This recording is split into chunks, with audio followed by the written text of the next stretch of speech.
வெள்ளிக்கிழமை தோறும் நடக்கிற ரேமா வேத வகுப்புகளுக்கு கர்த்தராகிய இயேசு கிறிஸ்துவின் நாமத்தில் வாழ்த்தி வரவேற்கிறேன். I welcome every one of you for this Rhema Bible study. It is held every Friday. God is good and His mercy endureth forever. கர்த்தர் நல்லவர், அவர் கிருபை என்றும் உள்ளது. நம்முடைய தேவன் நல்லவர். உங்களுக்கும் எனக்கும் நல்ல ஜீவனை கொடுத்திருக்கிறாரே, அதுவே கர்த்தருடைய கிருபை. God has given you and me the life. That's a great grace He has bestowed upon us. கண்களை மூடி கர்த்தராகிய இயேசு கிறிஸ்துவின் இரத்தத்திற்காக நாம் அறிக்கை பண்ணுவோம். Let us close our eyes and plead for the precious blood of the Lord Jesus Christ. கர்த்தராகிய இயேசு கிறிஸ்துவின் இரத்தம் ஜெயம். கர்த்தராகிய இயேசு கிறிஸ்துவின் இரத்தம் ஜெயம்.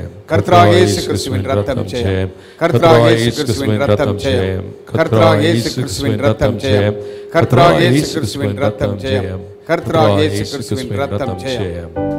வல்லமை உண்டு உண்டு அற்புத வல்லமை இயேசுவின் இரத்தத்தால் வல்லமை உண்டு உண்டு அற்புத வல்லமை இயேசு கிறிஸ்துவின் இரத்தத்தினால். There is power, power, wonder-working power in the blood of the Lamb. There is power, power, wonder-working power in the precious blood of the Lamb. உண்டு உண்டு அற்புத வல்லமை இயேசுவின் இரத்தத்தால் வல்லமை உண்டு உண்டு அற்புத வல்லமை இயேசு கிறிஸ்துவின் இரத்தத்தினால். There is power, power, wonder-working power in the blood of the Lamb. There is power, power, wonder-working power in the precious blood of the Lamb. இந்த நாளில் வேத வகுப்புகள் நமக்கு ஆசீர்வாதமாக இருக்கும்படி அன்பு சகோதரன் டியூக் அவர்கள் ஜெபிப்பார்கள். Thank you, Lord Jesus. We know, Heavenly Father, your presence is here in abundance, oh Father. You've been blessing your children, those who've been watching online also. Thank you, Father, Lord, for the blessed privilege thou hast given to us to come to this tabernacle to thank you and praise you for the blessings which you have poured upon us this. Hallelujah. Thank you, Lord. Grant all our desires according to your will, O Father. Lord, as we are going to hear through from thy servant, O Father, the precious word, O Father, which you have kept in store for us, O Master, Lord. Use thy servant in a mighty way, Heavenly Father. Give him different revelation of Father, Lord Jesus, from the Holy Scriptures. Oh, hallelujah. As he has come here with much preparation from thee, O Master Lord. Hear the word from thee, O Master Lord, as he's been bringing the word of Father. Prepare him to, hallelujah, give the word to us, O Master Lord. Let it be confirmed with miracles and wonders of those who've been watching online. Be richly blessed, O Father, Lord Jesus. Amen. Hallelujah. Thank and praise you, Lord Jesus. Hallelujah. Be with us, O Master Lord, the remaining time, O Father, Lord, till the end of the service, O Father. Cover us under your precious blood, O Master Lord. We give you all the glory in Jesus' precious name. Amen. Let us sing a few songs for God's glory. கர்த்தருடைய நாமத்தின் மகிமைக்காக நாம் சில பாடல்களை பாடுவோம். This is the day that the Lord has made, and this is the victorious day, and there is no defeat for us.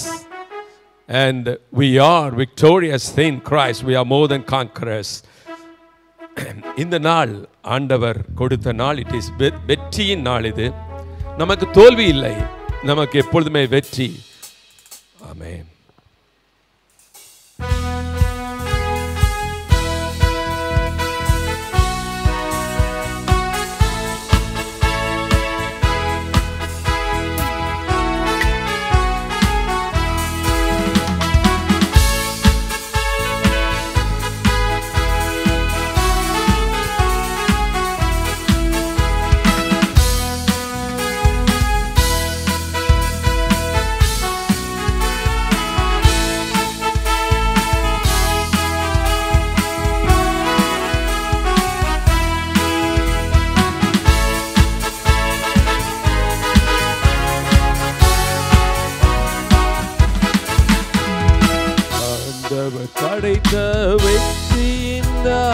இது.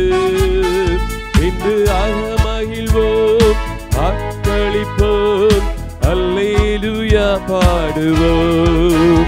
இன்று அகமகிழ்வோம், அக்களிப்போம், அல்லேலூயா பாடுவோம்.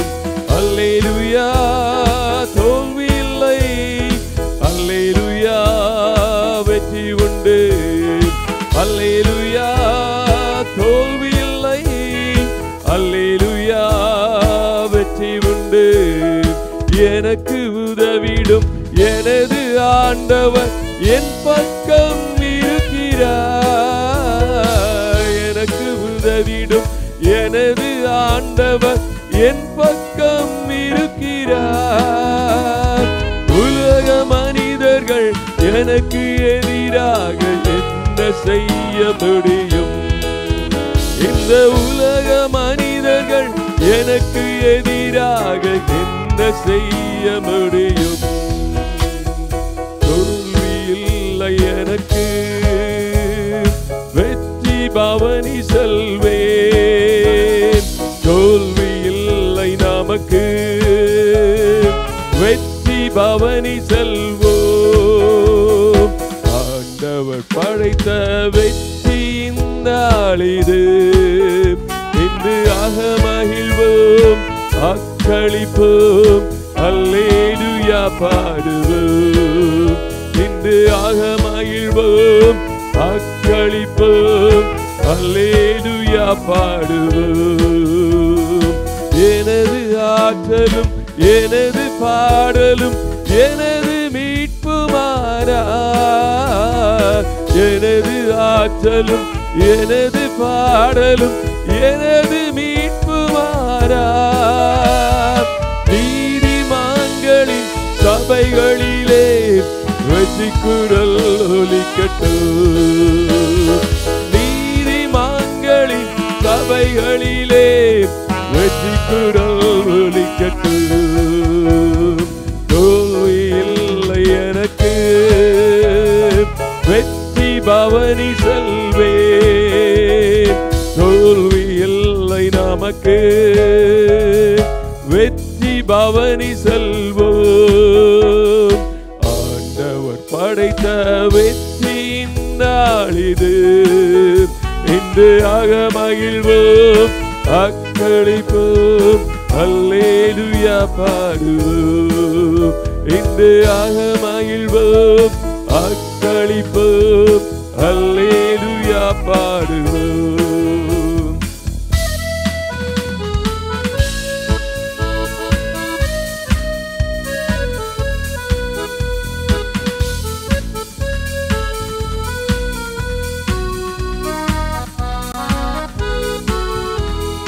தள்ளப்பட்ட கல் கட்டிடம் தாங்கிடும் மூலை கல்லாயிற்று.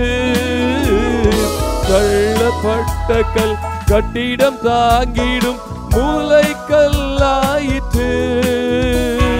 கந்த செயல் இது, அதிசயம் இது, கைத்தட்டி பாடுங்களே. இது கத்த செயல் இது, அதிசயம் இது, கைத்தட்டி பாடுங்களே. தோல்வி இல்லை எனக்கு, வெற்றி பவனி செல்வேன். தோல்வி இல்லை நமக்கு, வெற்றி பவனி செல்வோம். ஆண்டவர் படைத்த வெற்றியின் நாள் இது. இன்று அகமகிழ்வோம், அக்களிப்போம், அல்லேலூயா பாடுவோம். இன்று அகமகிழ்வோம், அக்களிப்போம், அல்லேலூயா பாடுவோம். என்றும் உள்ளது உமது பேரன்பு என்று பறைசாற்றுவேன். என்றும் உள்ளது உமது பேரன்பு என்று பறைசாற்றுவேன். துன்ப வேளையில் நோக்கி கூப்பிட்டேன், துணையாய் வந்தீரையா. இந்த துன்ப வேளையில் நோக்கி கூப்பிட்டேன், துணையாய் வந்தீரையா.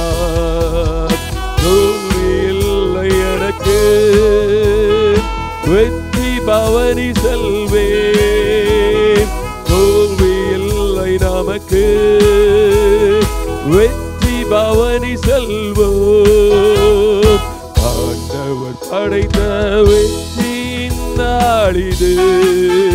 இன்று மகிழ்வோம், அக்களிப்போம், அல்லேலூயா பாடுவோம். இன்று மகிழ்வோம், அக்களிப்போம், அல்லேலூயா பாடுவோம்.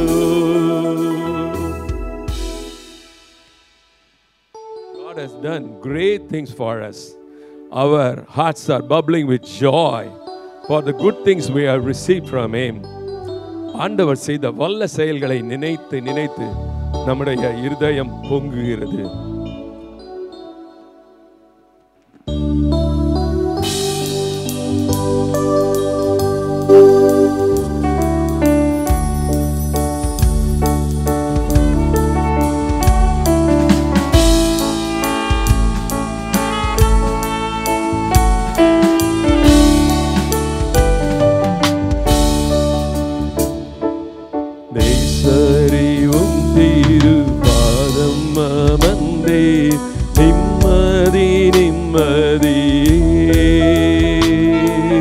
நேசரிவும் திருபாதம் அமர்ந்தேன், நிம்மதி நிம்மதி. ஆர்வமுடனே பாடி துதிப்பேன், ஆனந்தம் ஆனந்தமே. ஆர்வமுடனே பாடி துதிப்பேன், ஆனந்தம் ஆனந்தமே.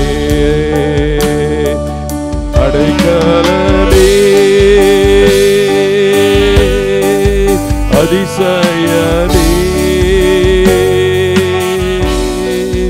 ஆராதனை ஆராதனை. அடைக்கலமே அதிசயமே, ஆராதனை ஆராதனை.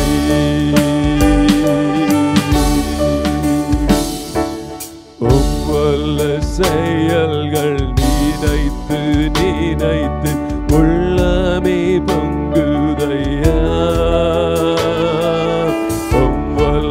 செயல்கள் நினைத்து நினைத்து உள்ளமே பொங்குதையா. நல்லவரே நன்மை செய்தவரே, நன்றி நன்றி ஐயா. நல்லவரே நன்மை செய்தவரே, நன்றி நன்றி ஐயா. வல்லவரே நல்லவரே, ஆராதனை ஆராதனை. வல்லவரே நல்லவரே, ஆராதனை ஆராதனை.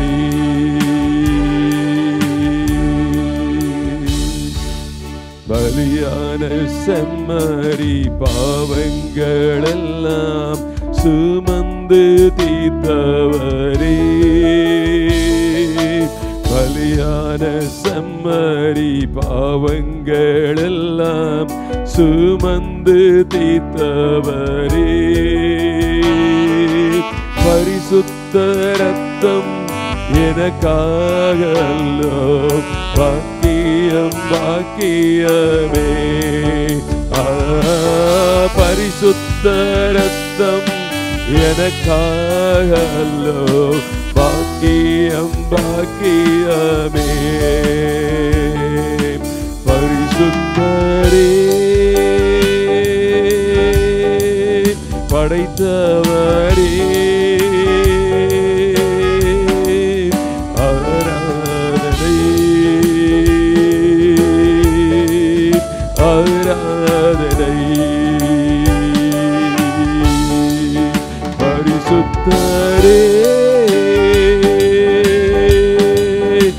வைத்தவரே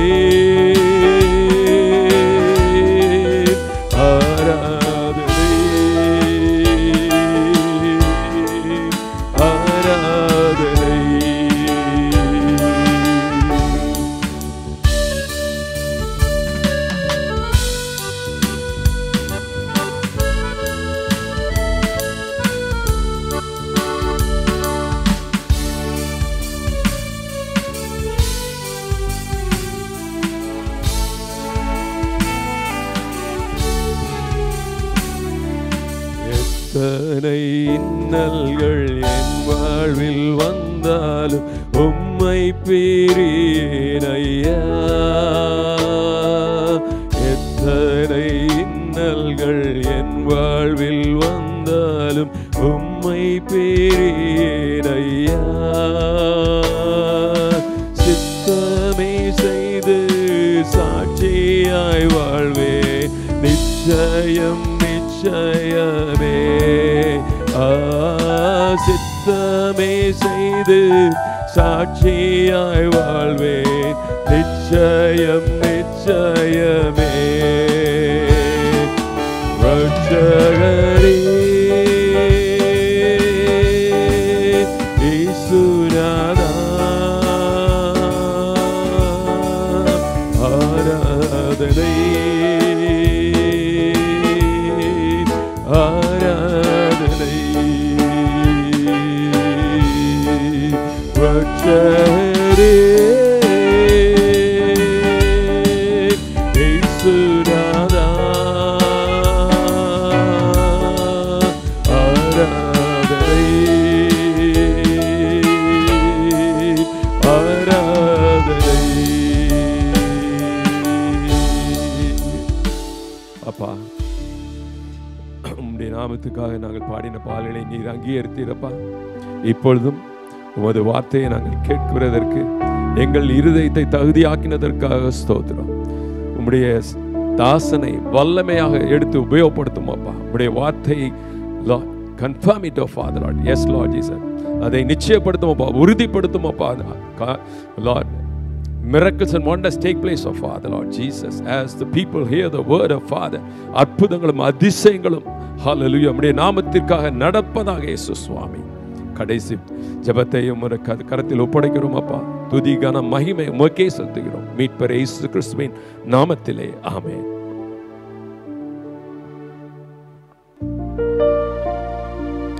I was sinking deep in sin, far from the peaceful shore, very deeply stained within, sinking to rise no more. But the master of the sea heard my despairing cry. From the waters lifted me, now safe am I. Love lifted me, love lifted me. When nothing else could help, love lifted me,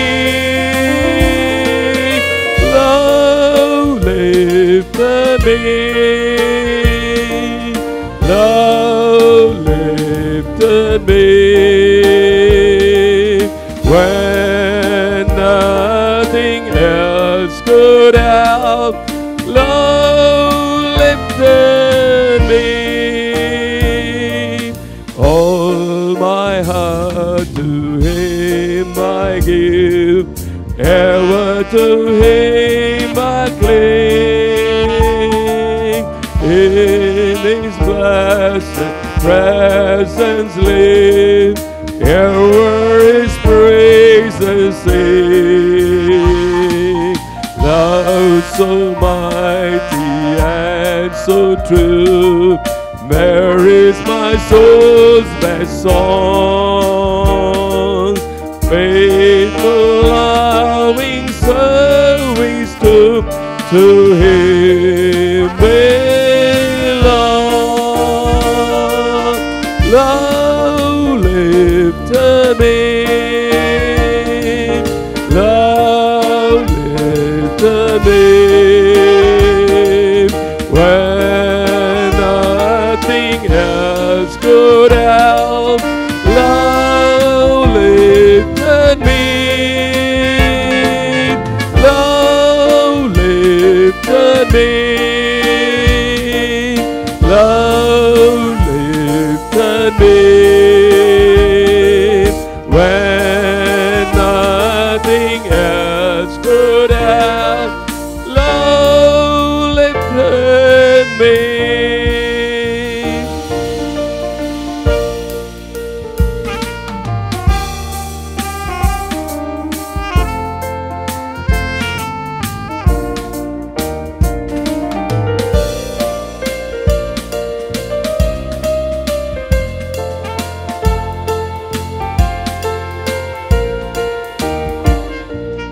So sing the angel look above, Jesus completely saves. He will lift you by His love out of the angry waves. He is the master of the sea, billows He will obey. He, our Savior, wants to be saved today. Love lifted me, love lifted me, when nothing else could help. Love lifted me, love lifted me, love lifted me, when nothing else could help. Love lifted me.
கர்த்தர் நல்லவர், அவர் கிருபை என்றும் உள்ளது.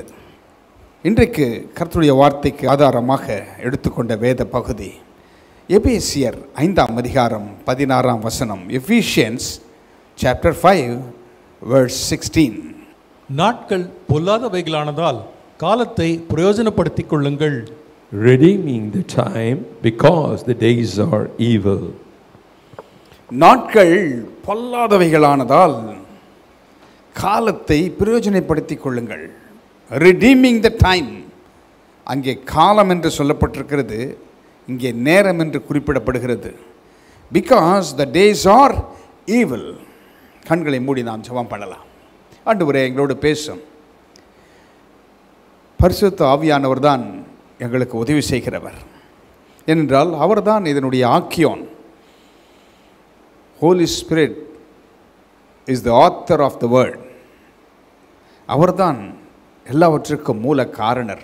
நீர் எங்களோடு பேசும் பொழுது மனக்கண்கள் திறக்கப்படும். அது எங்கள் ஒவ்வொருவருக்கும் பிரயோஜனமாக இருக்கும். ஆண்டவரே, அன்பின் பரலோக பிதாவே, இந்த மாலை நேரத்தில் எங்களை கூட்டி சேர்த்ததற்காக நன்றி சொல்கிறோம். ஆண்டவரே, பரிசுத்த ஆவியானவருடைய ஆளுகையின் கீழாக எங்களை வைத்துக்கொள்ளும். நேரலையிலே பார்க்கிறவர்கள், இதை கேட்கப் போகிறவர்கள் ஒவ்வொருடைய இருதயங்களிலும் தேவனுடைய வார்த்தை கடந்து செல்லட்டும். நாங்கள் என்ன நேரத்தில் வாழ்கிறோம் என்பதை நாங்கள் புரிந்து கொள்ளத்தக்கதான மனக்கண்களை எங்களுக்கு திறந்தருளும். சத்துரு எவ்வளவு கர்த்தருடைய பிள்ளைகளை குறிவைக்கிறான், தாக்குகிறான், தாக்க நினைக்கிறான் என்று இந்த காலகட்டங்களிலே வேதம் என்ன சொல்கிறது, அதிலிருந்து நாங்கள் எப்படி தப்பித்து கொள்ள முடியும் என்று எங்களுக்கு விளக்கி காட்டும். ஏனென்றால் நாட்கள் பொல்லாததாக இருக்கிறது என்று வேதம் சொல்கிறது. காலத்தை பிரயோஜனப்படுத்திக் கொள்ளுங்கள் என்று வேதம் சொல்கிறதே. இந்த வார்த்தைகள் மூலமாக எங்களோடு பேசும் ஆண்டவரே, நீங்கள் பேசும், நீர் பேசும், சொல்லும் அடியேன் கேட்கிறேன் என்ற வண்ணமாக நாங்கள் காது கொடுத்து கேட்க எங்களுக்கு உதவி செய்யும். ஒவ்வொருவருக்கும் பிரயோஜனமாக இருக்க போகிறதுக்காக நன்றி சொல்கிறோம் ஆண்டவரே. எனக்கும் பிரயோஜனமாக இருக்கிறதற்காக நன்றி சொல்கிறோம். உடைய நாமம் உயர்த்தப்படட்டும். இம்மட்டும் இந்த ஊழியங்களை நீர் நடத்தி வந்திருக்கிறீர். நீர்தான் முன்னின்று எங்களை நடத்துகிறீர். ஆளுகை செய்கிற தேவன் நீர்தான். ஏனென்றால் அழைத்தவர் நீர்தான். அழைத்தவர் உண்மை உள்ளவர். அவர் முற்றுமுடிய நடத்த வல்லவராக இருக்கிறதற்காக நன்றி சொல்கிறோம். உமக்கே மகிமை செலுத்துகிறோம். இயேசுவின் நாமத்தில் கேட்கிறோம் நல்ல பிதாவே, ஆமென். இந்த வார்த்தைகளை பாருங்கள். எபேசியரில் இன்றைக்கு ஒரு வார்த்தை கர்த்தர் கொடுத்துப்பார் என்றால் அது நமக்கு பிரயோஜனமாக இருக்கும். எபேசியர் 5ஆம் அதிகாரம் 16 சொல்லுகிறது, நாட்கள் பொல்லாதவைகளாம், நாட்கள் பொல்லாதவைகள் என்று வேதம் சொல்கிறது. The days are evil. பொல்லாத நாட்களில் வாழ்ந்து கொண்டிருக்கிறோம். நம்மை சுற்றி இருக்கிற காரியங்களை பார்க்கும் பொழுது நாம் வாழ்கிற காலங்கள் பொல்லாததாக இருக்கிறது. எங்கு பார்த்தாலும் பொறாமைகள், எரிச்சல்கள், பகைகள், கொலைகள், வெறிகள், என்னென்ன உலகத்தில் காண்கிறோமோ இவையெல்லாம் மனதை பதற செய்கிறது. It grieves our heart. என்ன நடக்கிறதை பார்த்தால் நம்முடைய மனம் வேதனைப்படுகிறது. அதனால தான் ஆண்டவர் சொல்கிறாரு, நாட்கள் பொல்லாதது தான், ஆனால் காலத்தை பிரயோஜனப்படுத்திக் கொள்ளுங்கள். Redeeming the time. இன்றைக்கு கர்த்தருடைய வார்த்தைக்கு நான் கொடுக்கிற தலைப்பு ரிடீமிங் த டைம். காலத்தை பிரயோஜனப்படுத்திக் கொள்ளுங்கள். காலத்தை நாம் பிரயோஜனப்படுத்துறது இல்லை. எது எப்படி போனால் என்ன என்று நினைத்துக் கொள்கிறோம். ஆனால் காலங்கள் கூடியதாக இருக்கிறது. ஏனென்றால் என்னவா, எதற்காக இவை சொல்கிறார் என்றால், 1 பேதுரு 5ஆம் அதிகாரம் 8ஆம் வசனத்தில் என்ன சொல்கிறது என்றால், தெளிந்த புத்தி உள்ளதாக இருக்கணுமா. அதை குறித்து பாருங்க, விழித்திருக்கிறோமா. எதற்காக என்றால், ஏன் காலத்தை பிரயோஜனப்படுத்திக் கொள்ள வேண்டும்? சத்துரு சிங்கத்தை போல விழுங்க பார்க்கிறான் கர்த்தருடைய பிள்ளைகளை. Be sober, be vigilant, because your adversary the devil, as a roaring lion, walketh about, seeking whom he may devour. தெளிந்த புத்தியுள்ளவர்களாய் இருங்கள், விழித்திருங்கள், ஏனெனில் உங்கள் எதிராளியாகிய பிசாசானவன் கர்ஜிக்கிற சிங்கம் போல் எவனை விழுங்கலாமோ என்று வகை தேடி சுற்றித் திரிகிறான். மறுபடியும் வாசிங்க பிரதர். தெளிந்த புத்தியுள்ளவர்களாய் இருங்கள், விழித்திருங்கள், ஏனெனில் உங்கள் எதிராளியாகிய பிசாசானவன் கர்ஜிக்கிற சிங்கம் போல் எவனை விழுங்கலாமோ என்று வகை தேடி சுற்றித் திரிகிறான். பாருங்க, சாத்தான் ரொம்ப ஸ்விஃப்டாக செயல்படுறான். என்னன்றா, எதிராளியானவன் பிசாசு எவனை விழுங்கலாமோ என்று வகை தேடி சுற்றி திரிகிறானா. சத்துரு இப்படி சுற்றி திரிகிறான்னு பயப்பட வேண்டாம். Don't get afraid. பயந்துராதீங்க. ஏனென்றால் அவன் ஏற்கனவே கல்வாரி சிலுவையிலே தோற்கடிக்கப்பட்டவன். ஆனாலும் கொஞ்ச காலம் இருக்கிறது என்று தன்னால் முடிந்த மட்டும் அவனுடைய ஃபுல் ஃபோர்ஸோட கர்த்தருடைய பிள்ளைகளை எப்படியாவது ஏதாவது பண்ணணும்னு நினைக்கிறான். அதனால தான் என்ன சொல்கிறாரு, தெளிந்த புத்தி உள்ளவர்களாக இருங்கள். அடிக்கடி நான் ஒரு வார்த்தையை சொல்லுவேன். ஏனென்றால் கர்த்தருடைய ஆவியினால் ஏவப்பட்டு சில நேரங்களில் பேசும் பொழுது ஃபாஸ்டிங் ப்ரேயரில் மற்ற செவ்வாய்க்கிழமையில் தேவன் நமக்கு பயமுள்ள ஆவியை கொடாமல் பலமும் அன்பும் தெளிந்த புத்தியும் உள்ள ஆவியை கொடுத்திருக்கிறார் என்று வேதம் சொல்லுகிறது என்று சொல்லுவேன். எனக்கு பிடிச்ச வசனம் அது. ஏனென்றால் கடவுள் ஆண்டவர் நமக்கு பயத்தை கொடுக்குறவர் இல்லை, சத்துரு தான் பயத்தை கொடுக்குறவன். சத்துருவின் மனிதர்கள் பயம் உண்டாக்குவார்கள். உன்னை அழிச்சிடுறேன் பார், உன்னை அதை பண்ணுறேன் பார், இதை பண்ணுறேன் பார், ஒன்றும் பண்ண முடியாது. ஏனென்றால் நம்முடைய தலையில் உள்ள மயிரெல்லாம் எண்ணப்பட்டிருக்கிறது. ஒரு முடி கீழே விழுந்தால் கூட அவர் சுத்தமில்லாத விழாதான். பயப்படாதீங்க. அப்போது என்ன சொல்கிறார், தெளிந்த புத்தி உள்ள இருங்கள், விழித்திருங்கள். விழித்திருங்கள் என்ன நைட்டெல்லாம் வீழ்ச்சின்னு இருக்கிறது இல்லை. நைட்டெல்லாம் வீழ்ச்சின்னு இருந்தால் அடுத்த நாள் அதோ கதி, கஷ்டம். என்றால் இந்த ஐடியில் ஒர்க் பண்ணுறவங்கள பார்த்துருக்கீங்களா? நாங்கள் ஒரு முறை அண்ணனோட அந்த ஈசிஆர் ரோடில் ஒய்எம்சியில் ஒரு கூட்டம் நடந்துச்சு. அந்த கூட்டத்தில் 3/4 பேர் யங் கேர்ள்ஸ் அண்ட் பாய்ஸ் உட்கார்ந்துருந்தாங்க. எல்லாமே அப்படியே தூங்குற மாதிரி இருக்கிறான். கண்ணெல்லாம் சொருவுது, ஒன்றும் புரியல. என்னடா இது, நல்ல காலையில் ரிட்ரீட் மாதிரி வந்திருக்காங்க, நல்ல வீழ்ச்சி, யங் பாய்ஸ் அண்ட் கேர்ள்ஸு நல்ல எனர்ஜெட்டிக்காக இருக்காங்க பார்க்குறதுக்கு. கண்ணு மாத்திரம் அப்படியே இழுக்குதே. இல்லை வேறு எதுனா ட்ரக்ஸு எதுனா பயன்படுத்துகிறாங்களோ அப்படி தோணுது. ஏனென்றால் எல்லாருமே ஐடியில் வேலை செய்கிறவங்க. நைட்டு வேலை, பகல் தூக்கம், வேறு வழி இல்லை. அந்த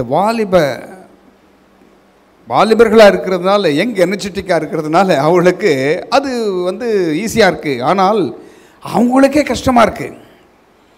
விழித்திருங்கள் என்றால் இந்த விழித்திருப்பதில்லை, நைட்டெல்லாம் விழிச்சிருந்து பகலில் தூங்குறதில்லை. விழித்திரும்பல பி விஜிலண்ட், அப்படி தானே சொல்லியிருக்கு. விஜிலண்ட், பி விஜிலண்ட், விழிப்பாயிருன்னா எச்சரிக்கையாயிரு, விழிப்பாயிரு. எவன் என்ன பண்ணுறான், சத்துரு எந்த விதத்தில் வருகிறான், யார் எப்படி கிரியேட் செய்வார்கள் தெரியாது உங்களுக்கு. முன்னால் ஒன்று பேசலாம், பின்னால் வேற பேசலாம். உங்களுக்கு தெரியுமா? தெரியாது.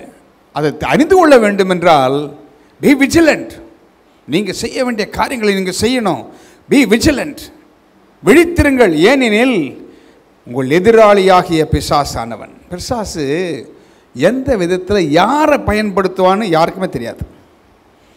அப்போது கர்த்தருடைய ஆவியானவருடைய உதவி இருந்தால் ஒழிய, உங்களுக்கு கர்த்தருடைய ஆவியானவர் நடத்துதல் இருந்தால் ஒழிய நீங்கள் அறிந்து கொள்ள முடியாது. அதை பற்றி தான் நம்ம பார்க்க போகிறோம்.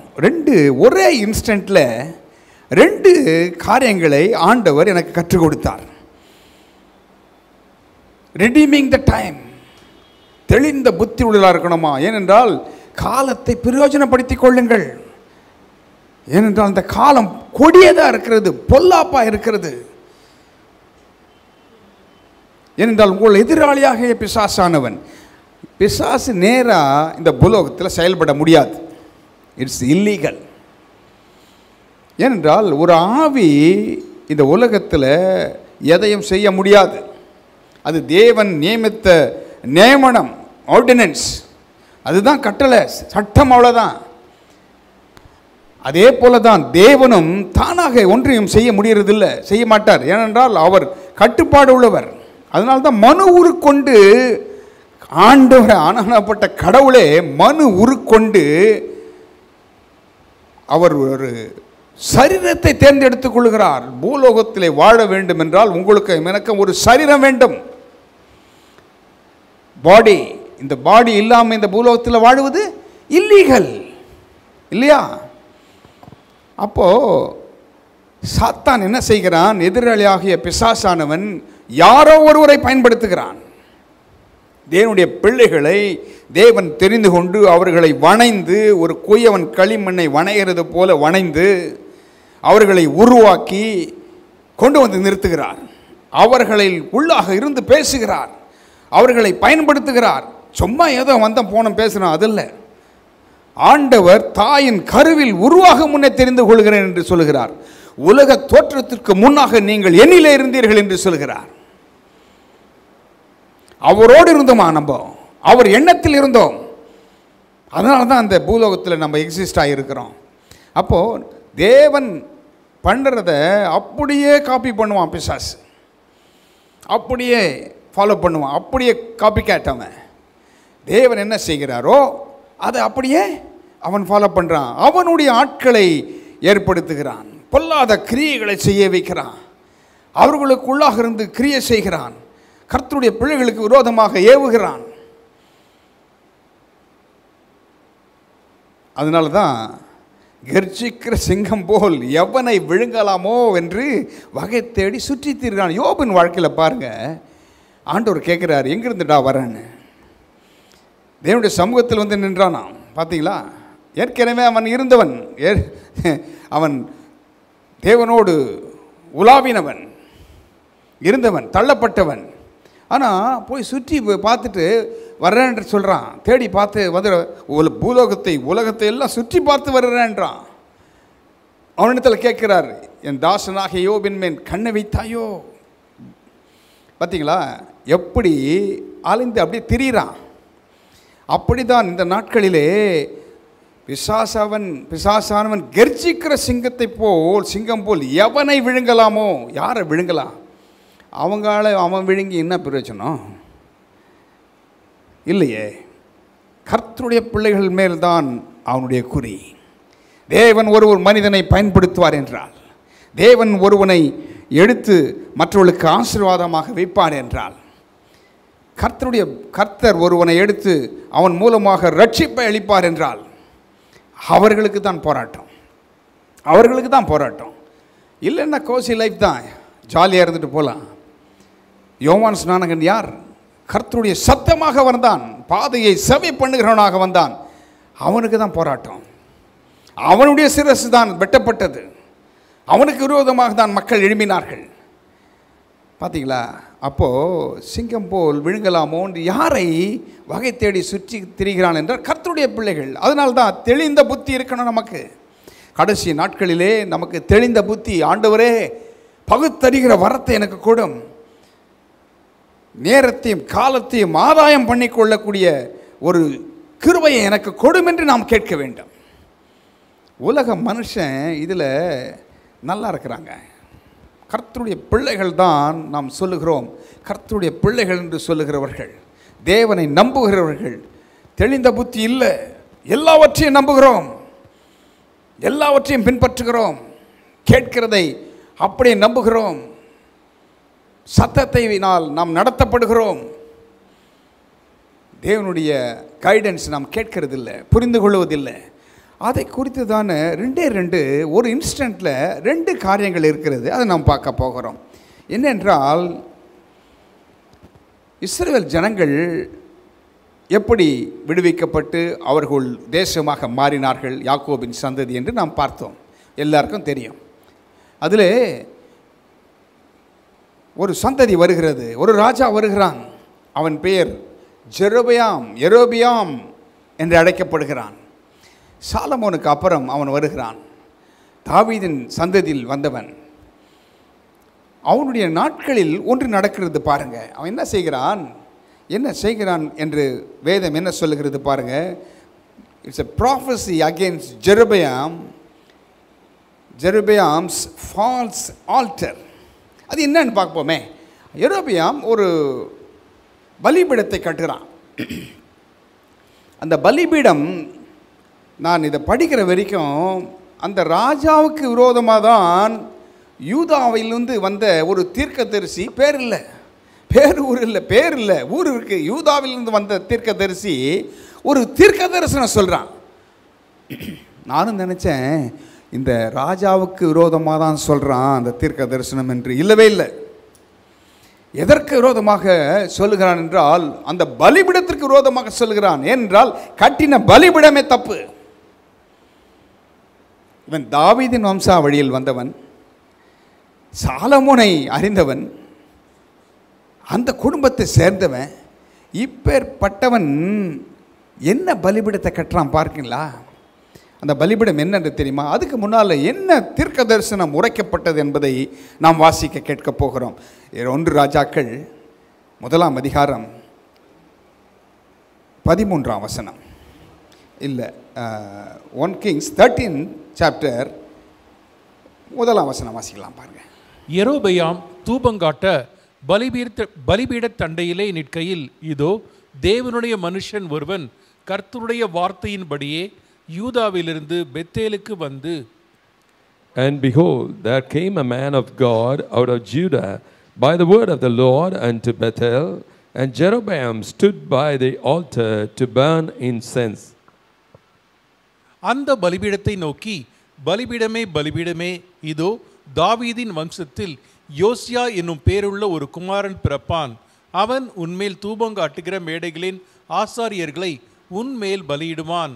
மனுஷரின் எலும்புகளும் உன்மேல் சுட்டரிக்கப்படும் என்பதை கர்த்தர் உரைக்கிறார் என்று கர்த்தருடைய வார்த்தையை கூறி, And he cried against the altar in the word of the Lord, and said, O altar, altar, thus saith the Lord, behold, a child shall be born unto the house of David, Josiah by name, and upon thee shall he offer the priests of the high places that burn incense upon thee, and men's bones shall be burnt upon thee. என்ன செய்கிறான் இந்த தீர்க்கதரிசி? இந்த ராஜா என்ன செய்கிறான்? ஒரு பலிபீடத்தின் மேல் நின்று அங்கே தூபங்காட்ட பார்க்கிறான். தூபம் காட்டுறது நல்லது தானே? ஏனென்றால் தாவீது ஓர்னான் பள்ளத்தாக்கிலே கர்த்தருடைய தூதன் வரும்பொழுது அழித்து கொண்டு வருகிறான். அப்போது ஒரு பலிபீடத்தை கட்டி அதில் பலி செலுத்துகிறான். அதை தேவன் அக்செப்ட் பண்ணிக்கிறார். தாவீது ஒரு ராஜா மாத்திரமல்ல, ஒரு பிரீஸ்ட் மாத்திரமல்ல, ஒரு ப்ராஃபிட். 3 குணங்களை, 3 அலுவல்களை செய்தவன் தாவீது. ராஜாவாக இருந்தான், அவன் ஒரு ஆசாரியனாகவும் வேலை செய்தான், அவன் ஒரு தீர்க்கதரிசியாக இருந்தான். என்றால் என் தேவனே என் தேவனே என்னை கைவிட்டீர் என்று எப்போ நடக்க போகிறத, எத்தனையோ வருடங்கள் நடக்க போகிறத அவன் தன்னுடைய சங்கீதத்தில் எழுதுகிறான். தீர்க்கதரிசி அவன் அக்செப்ட் பண்ணிக்கிறார். ஏன்னா அவன் என் இருதயத்திற்கு ஏற்றவன் என்று சொல்கிறான். நான் நினைக்கிறதெல்லாம் அவன் செய்வான்டா, அவன் நான் நினைக்கிறதெல்லாம் செய்வான். ஆகையினால் அவனை அங்கீகரிக்கிறார். பாருங்க, சாலமோன் விதிவிலக்கல்ல. சாலமோன் தேவாலயத்தை கட்டின போது 1000 சர்வாங்க தகன பலிகளை செலுத்துகிறான். தேவனுடைய மகிமை சூழ்ந்திருந்ததுனால ஆசாரியர்களே வேலை செய்ய முடியலையா? எப்படி இருந்திருக்கும் பாருங்க ஒருவேளை. ஆனால் சாலமோன் அங்கே பலிபீடத்தில் he offered 1000 sacrifices, 1000 சர்வாங்க தகன பலி. எங்கிருந்து அந்த பலன் வந்தது? தேவ ஆவி அவனை ஏவிற்று. பாருங்க, அதை அக்செப்ட் பண்ணிக்கிறார். ஆனால் அதே வம்சாவழியில் வந்த இந்த யெரொபெயாம் தூபம் காட்டுறான். அப்போ ஒரு தீர்க்கதரிசி யூதாவிலிருந்து வருகிறான். வந்து தீர்க்க தரிசனம் உரைக்கிறான். யாரை குறித்து? அந்த பலிபீடத்தை குறித்து. என்றால் பலிபீடம் இங்கே தேவனுக்கென்று கட்டப்படலை. அந்த பலிபீடம் எப்படி கட்டப்பட்டுச்சுன்னு பாருங்க. ஃபால்ஸ் பலிபீடம். அது வந்து பேய்களுக்கு கட்டப்பட்டிருந்துன்னு வேதம் சொல்லுது. 1 ராஜாக்கள் 12 அதிகாரத்தில் பாருங்கள், 25 வசனத்தை பாருங்கள், நான் வாசிக்கிறேன். 1 ராஜாக்கள் 12:25. யெரொபெயாம் எப்ராயிம் மலதேசத்தில் சீகேமை கட்டி அதிலே வாசம் பண்ணி அங்கே இருந்து போய் பெனுவேலை கட்டினான்.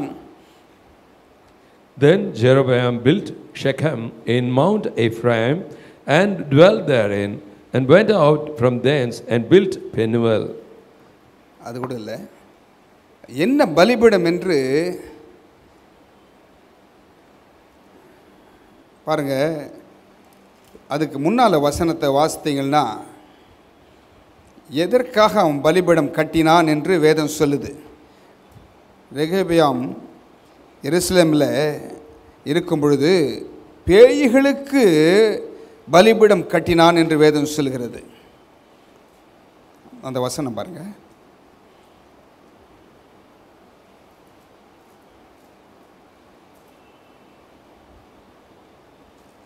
பாருங்க 28ஆம் வசனத்தை பாருங்கள். ஆகையால் ராஜாவானவன் யோசனை பண்ணி பொன்னினால் 2 கன்றுக்குட்டிகளை உண்டாக்கி ஜனங்களை பார்த்து, நீங்கள் எருசலேமுக்கு போகிறது உங்களுக்கு வருத்தம்.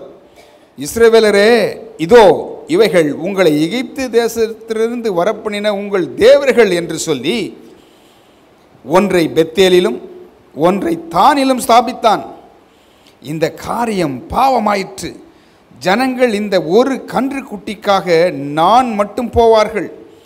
அவன் மேடையாகிய ஒரு கோவிலையும் கட்டி லேவியின் புத்திரர் இராத ஜனத்தில் ஈனமானவர்களை ஆசாரியர்களாக்கினான். யூதாவில் ஆசரிக்கப்படும் பண்டிகைக்கு ஒப்பாக 8ஆம் மாதம் 15ஆம் தேதியிலே யெரொபெயாம் ஒரு பண்டிகையும் கொண்டாடி பலிபீடத்தின் மேல் பலியிட்டான். அப்படியே பெத்தேலிலே தான் உண்டாக்கின கன்று குட்டிகளுக்கு பலியிட்டு தான் உண்டு பண்ணின மேடைகளின் ஆசாரியர்களை பெத்தேலிலே ஸ்தாபித்து 33ஆம் வசனம் மிக முக்கியமான வசனம் பாருங்க. தன் மனதிலே தானே நியமித்து கொண்ட 8ஆம் மாதம் 15ஆம் தேதியிலே பெத்தேலில் தான் உண்டாக்கின பலிபீடத்தின் மேல் பலியிட்டு இஸ்ரவேல் புத்திரருக்கு பண்டிகை ஏற்படுத்தி பலிபீடத்தின் மேல் பலியிட தூபம் காட்டினான். 1 Kings chapter 12 verses from 28 to 33. Whereupon the king took counsel and made 2 cobs of gold and said unto them, It is too much for you to go up to Jerusalem. Behold, thy gods, O Israel, which brought thee up out of the land of Egypt. And he set the one in Bethel, and the other put he in Dan. And this thing became a sin, for the people went to worship before the one, even unto Dan.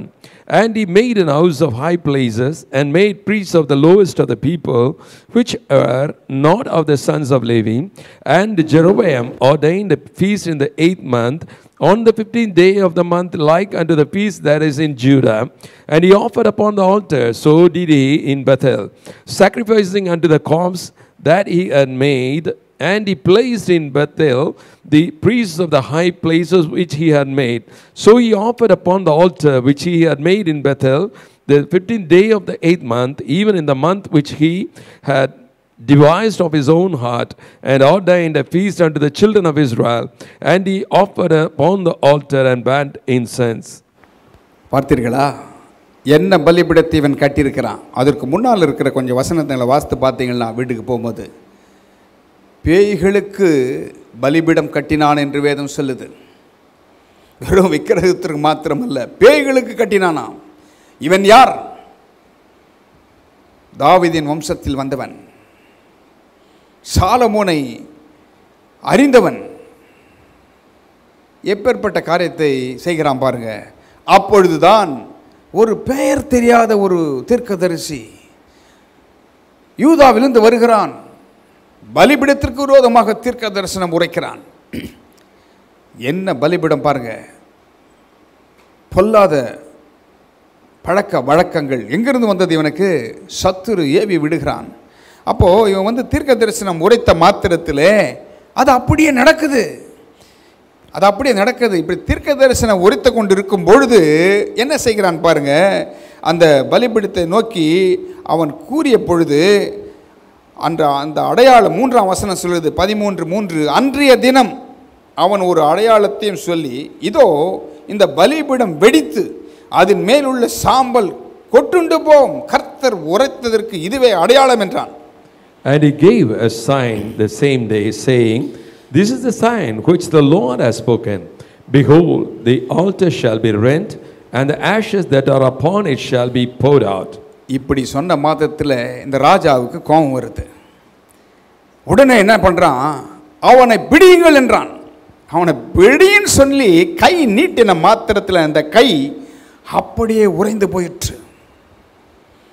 அப்படியே நம்ம எடுது, அவ்வளோதான், அப்படியே நின்று போச்சு பாருங்க. அதனால வசனம் சொல்லுது பாருங்க. பெத்தேல் இருக்கிற அந்த பலிபீடத்திற்கு எதிராக தேவனுடைய மனுஷன் கூறின வார்த்தையை ராஜாவாகிய யெரொபெயாம் கேட்டபோது அவனை பிடியுங்கள் என்று தன் கையை பலிபீடத்திலிருந்து நீட்டினான். அவனுக்கு விரோதமாய் நீட்டின கை தன்னிடமாக முடக்கக்கூடாதபடிக்கு மறத்து போயிற்று.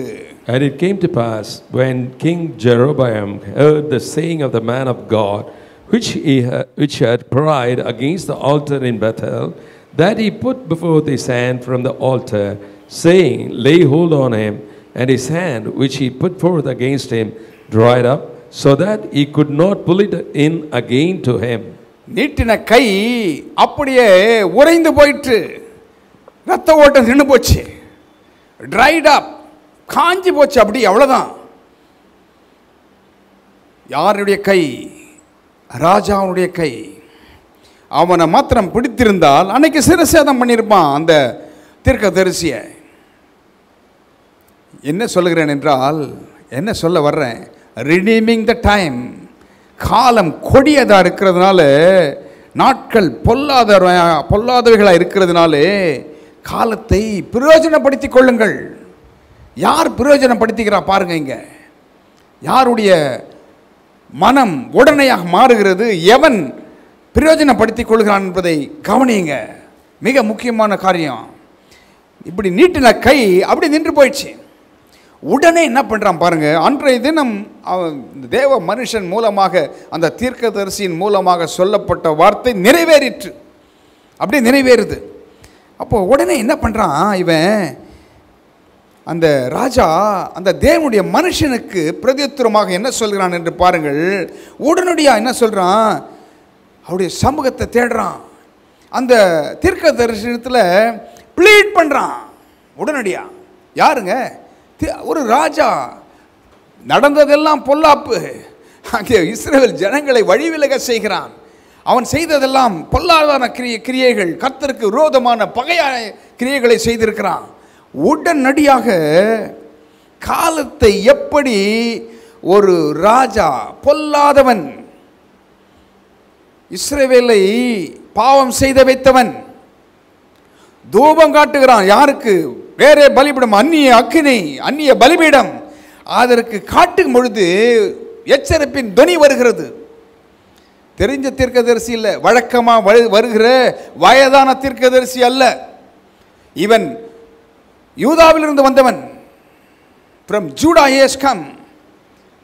கர்த்தர் சொல்லி அனுப்புகிறார். வார்த்தை வந்த பொழுது அவன் ஓடி போய் தீர்க்க தரிசனம் உரைக்கிறான். அவன் தூபம் காட்டுகிற வேளையில் பலிபீடத்துக்கு விரோதமாக அப்படியே நடக்குது. உடனே பிடிங்கன்னு சொல்லும் பொழுது கை அப்படியே நின்று போச்சு. உடனே பாருங்க அவன் என்ன செய்கிறான். 6ஆம் வசனம் சொல்கிறது, அப்பொழுது ராஜா தேவனுடைய மனுஷனுக்கு பிரதியுத்தரமாக, நீ உன் தேவனாகிய கர்த்தருடைய சமூகத்தை நோக்கி வேண்டிக் கொண்டு என் கை முன்போல் இருக்கும்படிக்கு எனக்காக விண்ணப்பம் பண்ண வேண்டும் என்றான்.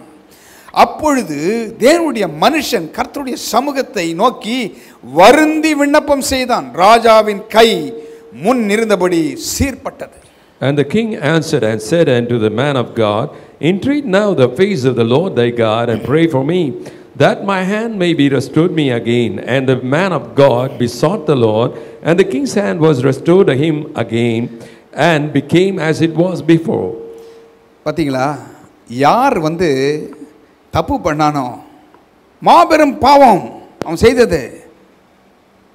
இதுதாண்டா உங்களை எகிப்திலிருந்து அடிமைத்தனத்திலிருந்து கொண்டு வந்ததுன்னு சொல்லி அங்கே கன்றுக்குட்டியை செய்து வைக்கிறான்.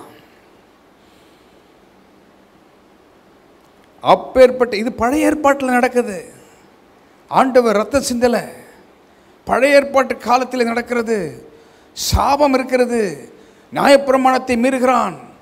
அவன் அழிவை நோக்கி போய் கொண்டிருக்கிறான். ஆனால் ஒரு ராஜா உடனடியாக அந்த காலத்தை எப்படி ஒரு கொடூரமான ராஜா, ஒரு பாவம் மற்றவர்களை பாவம் செய்ய தூண்டின, வழி விலகி செல்ல காரணமாக இருந்த ஒரு ராஜா உடனடியாக அந்த காலத்தை பிரயோஜனப்படுத்திக் கொள்கிறான். உடனே அந்த தேவ மனுஷனிடத்தில், தயவு செய்து எனக்காக வேண்டிக்கொள், ஏனென்றால் என் கை அது தூபம் காட்டுகிற கைதான், ஆனால் நான் பாவம் செய்துட்டேன். உடனடி ஒரு மனம் திரும்பல். உடனே அவன் அதை காலத்தை பிரயோஜனப்படுத்திக் கொள்கிறான். அப்படி சொன்ன மாத்திரத்தில் தேவ மனுஷன் உடனடியாக தேவனை நோக்கி வருந்தி விண்ணப்பம் பண்ணினானாம். ரொம்ப அவன் மிகவும் வருத்தத்தோடு அந்த மனிதனை ஆண்டவரே சுகமாக்கும் என்று அவன் விண்ணப்பம் பண்ணினான். அப்போது விண்ணப்பம் பண்ணினதை உடனடியாக அப்படி ஆண்டவர் கேட்கிறார். கேட்டு அவனுக்கு அதே வசனம் போடுங்க, விண்ணப்பம் செய்தான், ராஜாவின் கை முன் இருந்தபடி சீர்பட்டது. என்ன ஒரு ஆப்பர்ச்சுனிட்டி அவனுக்கு கிடைக்குது பாருங்க. அதை யூட்டிலைஸ் பண்ணிட்டான். உடனே சத்துரு எவனை விழுங்கலாமோ என்று வகை தேடி சுற்றி திரிகிறான். தெளிந்த புத்தி நமக்கு வேண்டும். பொல்லாதவன் உடனடியாக மனம் திரும்பி அவன் அந்த கையை சீர்படுத்திட்டோம், இல்லைன்னா அவனுக்கு மரணம். உடனே ஒரு கை இல்லாமல் எப்படி போக முடியும்? அவனால் செய்ய முடியாது, ஒன்றையும் செய்ய முடியாது. அப்பேற்பட்ட நேரத்தில் அவன் அதை பயன்படுத்திக் கொள்கிறான். உடனடியாக ரெஸ்டோர் ஆகுது அவனுடைய கை. அதற்கு பின்பு ராஜபாரம் பண்ணுகிறான். ஆனால் உரைக்கப்பட்ட தீர்க்க தரிசனம் அவன் மகன் மூலமாக நிச்சயம் நடந்தேறி முடிகிறது. அதை நீங்கள் அப்புறம் வாசிக்கலாம், நீங்கள் வாசித்து பார்க்கலாம். எல்லாமே நடக்குது. Everything was fulfilled. ஆனால் சீர்பட்டது. இதே இன்ஸ்டன்ட்டில் இந்த சம்பவத்தை 2 பேர் பார்த்துட்டு இருக்கான். அங்கே ஒரு தீர்க்கதரிசி இருக்கிறான். அதே ஊரில் எரோபியாம் இருந்த ஊர்லேயே தீர்க்கதரிசி இருக்கிறான். இந்த ராஜாவிடத்தில் தீர்க்க தரிசனம் சொல்லுகிறவன். இப்படி சீர்பட்ட உடனே இந்த ராஜாவை படிக்க வேண்டாம், நம்ம போகலாம். அப்படியே இந்த தீர்க்கதரிசியை கூப்பிட்டு சொல்கிறான், நீ வா, உன்னை நான் கனம் பண்ண விரும்புகிறேன். இவன் சொல்லுகிறான் அதற்கு மறுவுத்தராக, உன் வீட்டில் பாதி எனக்கு கொடுத்தா கூட அது எனக்கு வேண்டாம். பாதி எனக்கு கொடுத்தாலும் நான் அதை உம்மோடு வருவதும் இல்லை. அது மாத்திரமில்லை, இந்த ஸ்தலத்தில் அப்பம் புசிப்பதும் இல்லை, தண்ணீர் குடிப்பதும் இல்லை. இவன் என்ன கேட்டான் ராஜா? நீ வா, உன்னை கனம் பண்ணுவன் கேட்டான். கனம் பண்ணுவேன்னா வேண்டான்னு சொல்லிட்டு வர வேண்டியது தானே. தேவன் இவனுக்கு ஒரு சீக்கிரட்டை சொல்லி அனுப்புகிறார் இந்த தீர்க்கதரிசிக்கு. டேய், நீ போகிற இடத்துல சாப்பிடக்கூடாது, தண்ணி குடிக்கக்கூடாது, போகிற ரூட்டில் நீ திரும்பி வரக்கூடாது, வேற ரூட் வரணும். இவ்வளோ இன்ஸ்ட்ரக்ஷனை கொடுக்குறார். இது யாருக்கு? அவனுக்கு. ஆனால் இதை ராஜாவிடத்தில் சொல்கிறான். எதை நாம் யார்கிட்ட சொல்கிறோமோ மிக முக்கியம். என்ன பேசணுமோ, என்ன கேள்வி வருதோ அதுக்கு மாத்திரம் பதில் சொல்லணும். நம்ம வெகுளித்தனமாக இருக்கிறோம். நாம் எல்லாவற்றையும் சொல்லிவிடுகிறோம். எல்லாரிடத்திலும் எல்லாம் பேசக்கூடாது. இதில் உலக மனிதர்கள் ரொம்ப வயசாக இருக்கான். அதனால தான் தெளிந்த புத்தி, தே ஹேவ் குட் நாலேஜ். பாருங்கள், அவருடைய ஞானம், அறிவு வித்தியாசமாக இருக்கிறது. நாம் வெகுளித்தனமாக எல்லாத்தையும் போய் சொல்கிறோம். ஏனென்றால் இன்னசென்ட்டாக இருக்கிறோம். பயப்படாதீங்க, அப்படி இருந்தாலும் ஆண்டவர் காப்பாற்றுவார் நம்மளை. ஆனால் இந்த எச்சரிப்பை ஆண்டவர் கொடுக்குறா பாருங்கள். ஒரே இன்ஸ்டன்ட்டில் இவன் எல்லாவற்றையும் அவனிடத்தில் சொல்லிடுறான் ராஜாவிடத்தில். சரி, அங்கிருந்து புறப்படுகிறான். புறப்பட்டு தன்னுடைய வழியை நோக்கி வருகிறான். இதை வழக்கமாக ஒரு தீர்க்கதரிசி அவனிடத்தில் பழக்கமாக இருக்கிறான். அவன் வயதான தீர்க்கதரிசி. அவனுக்கு 2 பிள்ளைகள் இருக்காங்க. அவர்கள் இதை பார்த்து கொண்டிருக்கிறார்கள், கவனித்து கொண்டிருக்கிறார்கள்.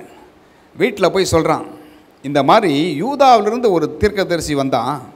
அவன் எரோபியாம் தூபம் காட்டுகிற வேலையில் இப்படின்னு சொன்னான், இப்படியெல்லாம் நடந்தது. எல்லாவற்றையும் அவங்க அப்பா கிட்ட போய் சொல்கிறான். உடனடியாக வயதான தீர்க்கதரிசி பாருங்க, யாரை சத்துரு பயன்படுத்துகிறான் பாருங்க. அவன் தீர்க்கதரிசி, வயதான தீர்க்கதரிசி. அமைதியாக இருக்க வேண்டியது தானே. கர்த்தர் ஒருவனை பயன்படுத்தினார், கர்த்தர் அவனை எடுத்து பயன்படுத்தினார். ராஜாவுக்கு விரோதமாக தீர்க்க தரிசனம் சொன்னான். அன்றைக்கே அது அப்படியே நடந்துச்சு.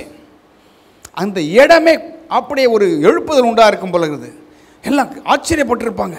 ஐயோ, இப்படி நடந்துச்சே, கை நீட்டப்பட்ட கை. உடனடியாக அந்த ராஜா மன்னிப்பு கேட்ட பொழுது, ஆண்டவரிடத்தில் விண்ணப்பம் பண்ணு என்று சொல்லும் பொழுது அந்த கை நல்லாய் போச்சே. ஊரே பேசியிருக்கோம். ஏனென்றால் ராஜாவினிடத்தில் நடந்தது இது. எவ்வளோ பேர் வேடிக்கை பார்த்துருப்பான், எவ்வளோ பேர் பார்த்து கொண்டு இருப்பான். இந்த தீர்க்கதரிசிக்கு பொறாமை வந்துடுச்சு. உடனடியாக என்ன பண்ணுறான் வயதான தீர்க்கதரிசி, எட்ரா வண்டி என்றான். என்ன வண்டி? கழுதையை கட்டு, நான் போகட்டும், அவனை பின்தொடரட்டும். பாருங்க, யாரை சத்துரு பயன்படுத்துகிறான். என்ன சொல்கிறேன்னா, இன்றைக்கு நடக்கிற காரியங்கள் எல்லாம் கர்த்தர் ஒருவனை பயன்படுத்துவார் என்றால், கர்த்தர் ஒருவனை எடுத்து உயர்த்துவார் என்றால் மற்றவர்கள் சந்தோஷப்படுகிறதே இல்லை. முதலாவது கிறிஸ்தவ உலகம் சந்தோஷப்படுறதில்லை, பொறாமை கொள்ளுகிறார்கள், எரிச்சல் அடைகிறார்கள். யாரை எப்படி கவக்கணும், தான் எப்படி மேலே வரணும், இதுதான் நடக்குது. உலக மனிதர்கள் இதில் மேலே நல்லா இருக்கான். ஒரு விக்கெட் கிங் இஸ்ரவேலை பாவம் செய்ய தூண்டினவன், வழி விலகி போக ஒரு முன் உதாரணமாக இருக்கிறவன், எச்சரிப்பின் துணி வந்த மாத்திரத்திலே விண்ணப்பம் பண்ணி தன்னை சரிப்படுத்திக் கொள்கிறான். பாருங்க, காலத்தை பிரயோஜனப்படுத்திக்கிட்டான் ஒருத்தன். ஆனால் இந்த தீர்க்கதரிசி பாருங்க, உடனடியாக கிளம்பி அவனை தேடி போகிறான். அந்த தீர்க்கதரிசி பாவம் சாப்பிடாம, தண்ணி குடியாமல், வந்த வழியை போகாமல் வேற வழியை போகிறான். ஆனால் பிள்ளைகள் அதை பார்த்து கொண்டிருக்கிறான். பாருங்கள் எப்படி கவனிக்கிறாங்க, நம்மளை எப்படி கவனிக்கிறாங்க பாருங்கள். பிள்ளைகள் அவன் எங்கே போகிறான்றதை பார்த்து கொண்டிருக்கிறான். இந்த தீர்க்கதரிசி, வயதான தீர்க்கதரிசி இருக்க வேண்டியது தானே. அவன் வாலிபம் போயின்னு போட்டான், செய்தான். ஆண்டவர் அவனை கொண்டு பயன்படுத்துகிறான் என்று அமைதியாக இல்லை. ஏன்னா கேட்டிருப்பாங்க, பொண்ணு கொடுக்குறேன், வீடு நிறைய பொண்ணு கொடுக்குறேன், உனக்கு எல்லா சம்பத்தையும் கொடுக்குறேன்னு சொல்லும் பொழுது இவன் வேணான்ட்டு போனான். பொறாமை இருந்திருக்கும். ஓ, எனக்கு கொடுத்துருக்கலாமே நினச்சிருப்பானோ தெரியல. பாருங்கள், இவன் கழுத மேல் சேனை வைத்து போகிறான். போகும் பொழுது ஒரு கர்வாலி மரத்தின் அடியில் அந்த தீர்க்கதரிசி அப்படி படுத்துருக்கான். வந்து சொல்லிட்டு போனவன் அவனை போய் பார்க்குறான். நீதானா வந்து ராஜாவிடத்தில் தீர்க்க தரிசனம் உரைத்தவன்? நான் தான் என்று அவன் சொல்கிறான். சொன்ன மாத்திரத்தில் இவன் சொல்லுகிறான், ஒரு தேவ தூதன் எனக்கு காட்சி அளித்தான், உன்னை வந்து சாப்பிடும்படி அழைக்கிறான் சொன்னான், உன்னை கொண்டு போய் அழைத்து கொண்டு வா என்று சொன்னான்.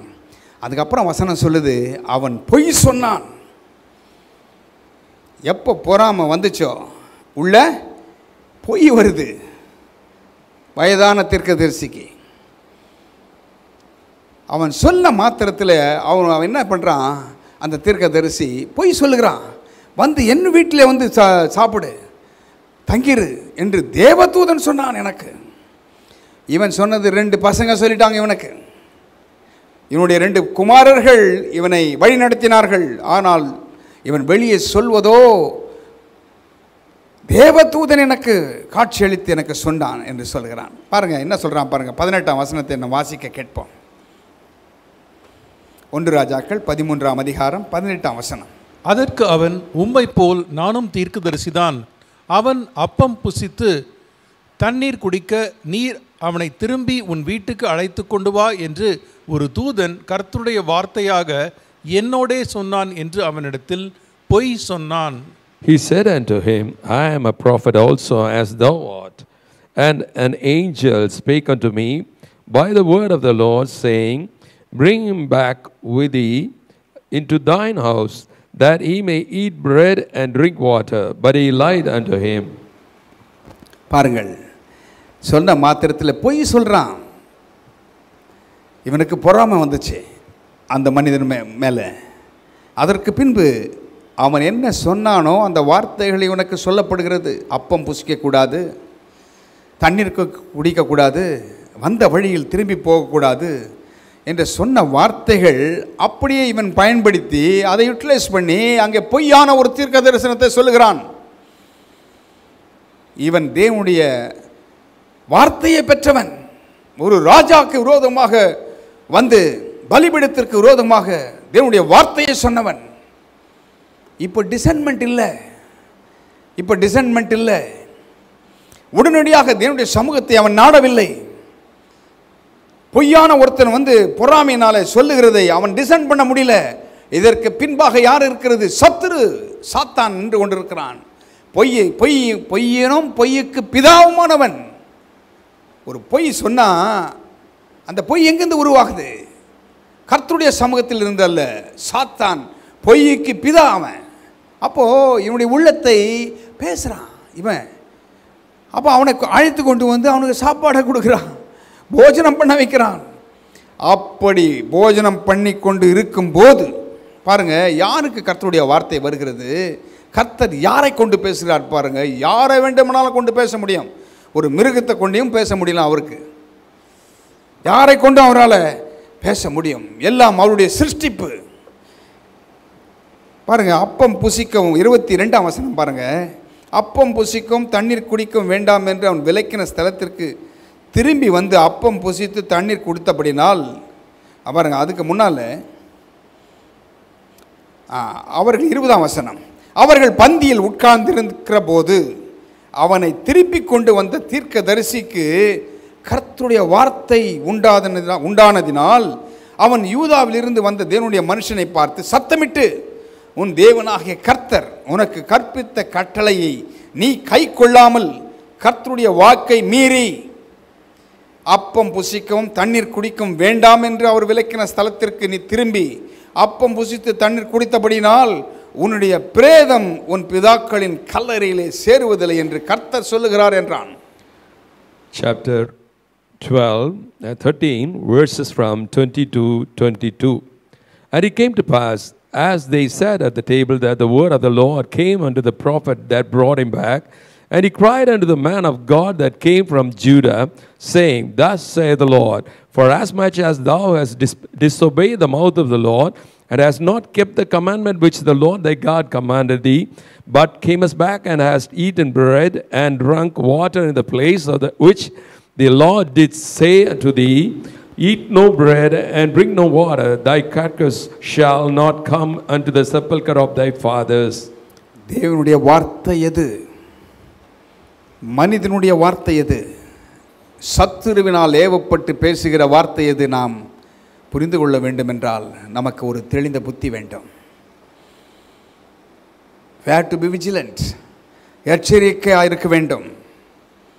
ஏனென்றால் நாம் வாழ்கிற காலங்கள் பொல்லாதவைகளாக இருக்கிறபடியால் காலத்தை பிரயோஜனப்படுத்திக் கொள்ளுங்கள்.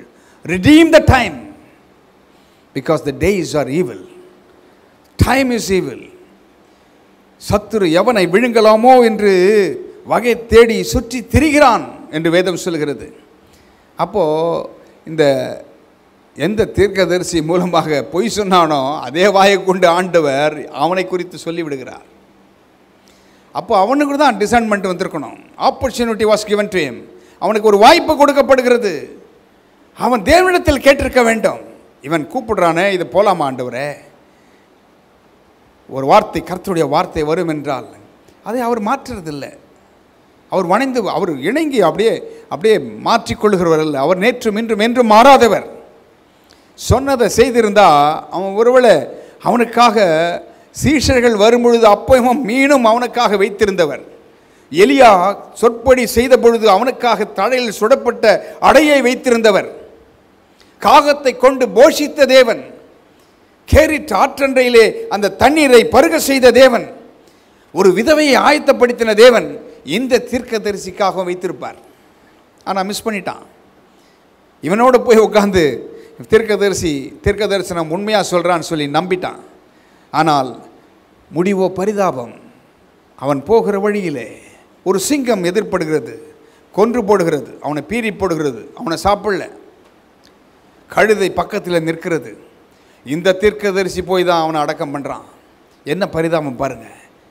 அதனால்தான் ஆண்டவர் இந்த இன்ஸ்டன்ட் என்ன கற்றுக் கொடுக்கிறார்? 2 பேருக்கு காலத்தை பிரயோஜனப்படுத்திக் கொள்ளும்படியாக வாய்ப்பை கொடுக்கிறார். ஒருவன் பொல்லாதவன், இஸ்ரவேலை பாவம் செய்ய பண்ணினவன். இப்பேற்பட்டவனை எச்சரிப்பின் துணி வரும்பொழுது நியாயத்தீர்ப்பு இறங்குது அவன் மேலே. உடனடியாக ஒரு மன்னிப்பை கேட்குறான். எந்த தீர்க்கதரிசியின் மூலமாக சாப வார்த்தைகள், கடின வார்த்தைகள் வந்ததோ அதே தீர்க்கதரிசி இடத்துல எனக்காக விண்ணப்பம் பண்ணு. பார்த்தீங்களா, என்ன ஒரு பிரயோஜனப்படுத்திக் கொள்கிறான். ஆனால் எவன் மூலமாக இந்த தீர்க்க தரிசனம் வந்ததோ, எவனை கொண்டு ஆண்டவர் அந்த வார்த்தைகளை சொன்னாரோ, கர்த்தர் பிள்ளை என்று சொல்லிக் கொண்டானோ, அவன் ஒரு வாய்ப்பு வரும்பொழுது, ஒரு தவறான செய்தி வரும்பொழுது நம்புகிறான். தவறான செய்திகளை நாம் நம்பக்கூடாது. ஏனென்றால் தேவனுடைய ஆவியானவர் நமக்குள்ளாக என்ன சொல்கிறார் அதை தான் நம்பணும்.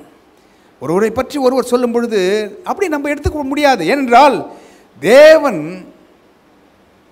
ஒருவரையும் நியாயம் தீர்ப்பது இல்லை, அவர் தான் நியாயம் தீர்க்கணும். பாவியான ஸ்திரியை கொண்டு வந்து நிறுத்துறாங்க, எல்லாம் கல்லெறிய பார்க்குறாங்க. உங்களில் பாவம் இல்லாதவன் கல்லெறியுங்க என்றார். அப்போது அவர் தான் கல்லெறியணும், அவரே மன்னித்து அனுப்புகிறார், மன்னிக்கிற தேவன். எப்படி ஒரு ஆப்பர்ச்சுனிட்டி வருது, ஒரு இன்ஸ்டன்ஸ்லேருந்து ஆண்டவர் 2 காரியங்களை கற்றுக் கொடுக்கிறார். ஒருவன் பயன்படுத்தி கொண்டான், இன்னொருவன் பயன்படுத்தி கொள்ள தவறிவிட்டான். ஏனென்றால் தெளிந்த புத்தி இல்லை. அதனால தான் பவுல் அப்போஸ்தலன் கலாத்தியரில் 1 அதிகாரத்தில் 8-9 வசனத்தில் என்ன சொல்கிறார் பாருங்க. Galatians chapter 1 verses 8 and 9. நாங்கள் உங்களுக்கு பிரசங்கித்த சுவிசேஷத்தை அல்லாமல் நாங்களாவது வானத்திலிருந்து வருகிற ஒரு தூதனாவது வேறொரு சுவிசேஷத்தை உங்களுக்கு பிரசங்கித்தால் அவன் சபிக்கப்பட்டவனாக இருக்க கடவன். முன் சொன்னது போல மறுபடியும் சொல்லுகிறேன், நீங்கள் ஏற்றுக்கொண்ட சுவிசேஷத்தை அல்லாமல் வேறொரு சுவிசேஷத்தை ஒருவன் உங்களுக்கு பிரசங்கித்தால் அவன் சபிக்கப்பட்டவனாக இருக்க கடவன். But though we or an angel from heaven preach any other gospel unto you than that which we have preached unto you, let him be accursed. As we said before, so say I now again, if any man preach any other gospel unto you than that ye have received, let him be accursed. Pavul அப்போஸ்தலன் எவ்வளவு தெளிவாக இருக்கிறார் பாருங்க. சுவிசேஷத்தை நான் பெற்றுக்கொண்டேன், வேற ஒரு சுவிசேஷத்தை ஒரு தேவ தூதன் வந்து சொன்னாலோ ஏற்றுக்கொள்ள மாட்டேன், அவன் சபிக்கப்பட்டவன் என்று சொல்கிறார். எவ்வளவு தெளிவாக இருக்கிறார் பாருங்க. இன்றைக்கு நாம் இந்த தெளிவை நாம் பெற்றுக்கொள்வோம். ஆண்டவரே, எனக்கு என் மனக்கண்களை திறந்திரளும், என்னோடு பேசும், கேட்கிற காரியங்கள் எல்லாம் சரியாக இருக்கிறதா, நான் நடந்து போகிற பாதை சரியாக இருக்கிறதா, காலங்களை பிரயோஜனப்படுத்திக் கொள்ளுங்கள் என்று சொல்லியிருக்கிறீரே, எனக்கு உதவி செய்யும் என்று நாம் கேட்க போகிறோம். கர்த்தர் நல்லவர் பாருங்க. இந்த ப்ராஃபஸி ஹஸ் பின் ஃபுல்ஃபில்ட். எப்படி நிறைவேறுது பாருங்க. 2 ராஜாக்கள் 23 அதிகாரம் 15 வசனத்தில் ஒரு 5 நிமிஷத்தில் முடிச்சிடலாம். 23 அதிகாரம் 15 வசனத்தை பாருங்க. இஸ்ரவேலை பாவம் செய்ய பண்ணின நேபாத்தின் குமாரனாகிய யெரொபெயாம் பெத்தேலில் உண்டாயிருந்த பலிபீடமும் மேடையும் ஆகிய அவ்விரண்டையும் அவன் இடித்து, யாரு? அதுக்கு அவனுடைய மகன் அதை இடிக்கிறான். அந்த மேடையை சுட்டெரித்து தூளாக்கி விக்கிரக தோப்பையும் சுட்டெரித்தான். Moreover, the altar that was at Bethel and the high place which Jeroboam the son of Nebat, who made Israel to sin, had made, both that altar and the high place he brake down and burned the high place and stamped it small to powder and burned the grove. எல்லாவற்றையும் சுட்டெரிக்கிறான். யார்? யோசியா என்கிற அவனுடைய மகன். அதுதான் தீர்க்கதரிசனம். அன்னைக்கு அந்த பலிபீடத்தை நோக்கி தீர்க்கதரிசனம் அதுதான், அது நிறைவேறுகிறது. அடுத்த வசனத்தை பார்த்தீர்கள் என்றால், இந்த தீர்க்கதரிசனம் உரைத்தானே, அவனுடைய கல்லறை இருக்கிறது அங்கே, அதிலே ஒரு அடையாளம் இருக்கிறது. அதை அவன் பார்க்கிறான். இது யாருடைய கல்லறை? ஏனென்றால் கல்லறைகள் இருக்கிற பிரேத குழிகளில் இருக்கிற எலும்புகளை கொண்டு வந்து அந்த ஆல்டர்ஸ், அந்த பலிபீடங்கள், பேய்களுக்கும் விக்கிரகங்களுக்கும் ஏற்பட்ட பலிபீடத்தின் மேலே சுட்டெரித்து போடுகிறான். அதை கொண்டு வந்து நாசம் பண்ணுறான். அதுதான் தீர்க்க தரிசனம். அதை அழித்து போடுகிறான். அப்போது ஒரு கல்லறை தெரியுது. அந்த கல்லறை பாருங்க. அடுத்த வசனத்தை பாருங்க. யோசியா 16 வசனம் பாருங்க, நான் படிக்கிறேன். யோசியா திரும்பி பார்க்கிற போது அங்கே அந்த மலையில் இருக்கிற கல்லறைகளை கண்டு ஆட்களை அனுப்பி அந்த கல்லறைகளில் உள்ள எலும்புகளை எடுத்து வர செய்து, இப்படி நடக்கும் என்று என் தேவனுடைய மனுஷன் கூறின வார்த்தை, கர்த்தருடைய வார்த்தையின்படியே அவைகளை அந்த பலிபீடத்தின் மேல் சுட்டெரித்து அதை தீட்டாக்கினான். As Josiah turned himself, he spied the sepulchres that were there in the mount, and sent and took the bones out of the sepulchres and burned them upon the altar and polluted it, according to the word of the Lord, which the man of God proclaimed, who proclaimed these words. 17th verse. அப்பொழுது அவன், நான் காண்கிற அந்த குறிப்பு அடையாளம் என்ன என்று கேட்டதற்கு, அந்த பட்டணத்து மனுஷர், அது யூதாவிலிருந்து வந்து நீர் செய்த இந்த கிரியைகளை பெத்தேலின் பலிபீடத்திற்கு விரோதமாய் கூறி அறிவித்த தேவனுடைய மனுஷனின் கல்லறை என்றார்கள். Then he said, "What title is that I see?" And the men of the city told him, "It is the sepulchre of the man of God which came from Judah and proclaimed these things that thou hast done against the altar of Bethel." அதற்கு இந்த ராஜா என்ன செய்கிறான் பாருங்கள். அவன் தகப்பன் செய்த குற்றத்தை, அதற்கு விரோதமாய் சொல்லின வார்த்தையை சொல்லின அந்த தேவ மனுஷன், அவனுடைய கல்லறை இருக்கிறது. அதிலே ஒரு குறிப்பு அடையாளம் இருக்கிறது. அது என்ன என்று கேட்குறான். அது உன்னுடைய தகப்பன் நாட்களிலே அவன் செய்த காரியங்களுக்கு விரோதமாய் சொன்ன யூதாவில் வந்த தீர்க்கதரிசனுடைய கல்லறை என்று சொல்லுகிறார்கள். அவன் என்ன செய்கிறான்? அதையும் இடித்து போட்டு அதில் இருக்கிறத கொண்டு வாடான்னு சொல்லலை. அவன் என்ன செய்கிறான் பாருங்கள். அதற்கு அவன் 18ஆம் வசனம், அதற்கு அவன் இருக்கட்டும், ஒருவனும் அவன் எலும்புகளை தொட வேண்டாம் என்றான். அப்படியே அவன் எலும்புகளை சமாரியாவிலிருந்து வந்த தீர்க்கதரிசியின் எலும்புகளோடு விட்டு விட்டார்கள். And he said, "Let him alone, let no man move his bones." So they let his bones alone with the bones of the prophet that came out of Samaria. Let him alone. பாருங்க, நல்ல வார்த்தை. தொடாத, கல்லறையின் எலும்பை தொடாத. ஏனென்றால் கர்த்தருடைய வார்த்தை அவன் மேல் வந்திருக்கிறது. கடவுள் ஆண்டவர் பாருங்க, அந்த தீர்க்கதரிசியின் மேலேயும் கிருபை உள்ளவர். எலும்புகள் ஒரு நாள் உயிர் பெறும் என்று தெரியும். அவர் கல்வாரி சிலுவிலே மரிக்கிற பொழுது அங்கே பாதாளத்தின் வாசல்கள் திறவுண்டது. மரித்த பரிசுத்தவான்கள் உயிரோடு எழும்பியிருப்பார்கள். இவனும் எழும்பியிருப்பான் நான் நினைக்கிறேன். அன்று அங்கனுக்கு வாய்ப்பு கொடுக்கப்பட்டது, நழுவ விட்டு விட்டான். எழும்பியிருப்பான், எலும்புகள் உயிர் பெற்றிருக்கும். அவனும் காது ஊன்றி நின்றிருப்பான், எருசலேமிலே காணப்பட்டிருப்பான் என்று நான் நினைக்கிறேன். உண்மை அதுதான். பாருங்க, 2 பேருக்கு வாய்ப்பு கொடுக்கப்படுகிறது. ஒரு ராஜா பொல்லாதவன், இஸ்ரவேலை பாவம் செய்ய தூண்டினவன். அவனுக்கு ஒரு எச்சரிப்பு வரும்பொழுது, அந்த நியாய தீர்ப்பும் அவன் மேல் வந்த பொழுது உடனடியாக யூட்டிலைஸ் த டைம், அவன் அந்த நேரத்தை ஷிஃப்டாக பயன்படுத்துகிறான். ரொம்ப கிளவராக பயன்படுத்துகிறான். தெளிந்த புத்தி உடனடியாக பயன்படுத்துகிறான். ஐயோ, எனக்காக ஜெபம் பண்ணு, எனக்காக விண்ணப்பம் பண்ணு, கருத்தாய் விண்ணப்பம் பண்ணினான் என்று வேதம் சொல்கிறது. ஆனால் எந்த வார்த்தையை கொண்டு சென்றானோ, ஒரு நல்ல தீர்க்கதரிசி, அவனுக்கு ஒரு பொய்யான செய்தி வரும்பொழுது அதை நம்புகிறான். யார் தவறான் பாருங்க. பார்த்தீங்களா, உலக மனுஷர்கள், உலக அந்தஸ்தில் இருக்கிறவர்கள் ஈஸியாக பயன்படுத்தி கடவுள்கிட்ட வந்துடுறான். ஆனால் கிறிஸ்தவர்கள் என்று சொல்லுகிறவர்கள், தேவனை ஏற்றுக்கொண்டேன் என்று சொல்லுகிறவர்கள், எது உண்மை எது தவறு என்று நிதானிக்க முடியல இந்த காலகட்டத்தில். அதனால்தான் அநேகர் நிரபராதிகள் தண்டிக்கப்பட்டு கொண்டிருக்கிறார்கள். பொறாமை நிமித்தமாக, எரிச்சலின் நிமித்தமாக. எங்கே இருக்கிறது ஆரிஜின்? என்ன? சத்துரு, சத்துரு சாத்தான் ஏவி விடுகிறான் மனிதர்களை. இவன் பயன்படுத்திக்கொள்ள, அவன் பயன்படுத்தி கொண்டான். He redeemed the time which was given to him. அவனுக்கு கொடுக்கப்பட்ட அந்த நேரத்தை அவன் பயன்படுத்தி கொண்டான். ஆனால் தீர்க்கதரிசியோ பயன்படுத்தி கொள்ளவில்லை. நாம் எந்த இடத்தில் இருக்கிறோம்? அந்த ராஜாவை போல் எச்சரிப்பு வரும்பொழுது நாம் பயன்படுத்தி கொள்கிறோமா?